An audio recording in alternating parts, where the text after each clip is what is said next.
പരലോകത്തിൻവാതിൽക്കനിവാലോൽഭവയാം മാതാവേ നിൻ പാവനപാദം തേടുന്നു. കനകാലയമേ കന്യാംബേ പരലോകത്തിൻവാതിൽ നീ അമലോൽഭവയാം മാതാവേ.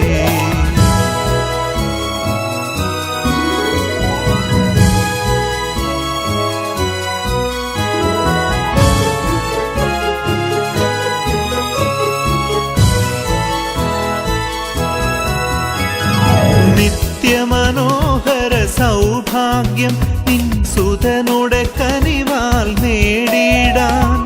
നിത്യമനോഹര സൗഭാഗ്യം നിൻ സുതനുടെ കനിവാൽ നേടിടാൻ. സുതവത്സലയാം മാതാവേ പ്രാർത്ഥിക്കണമേ ഞങ്ങൾ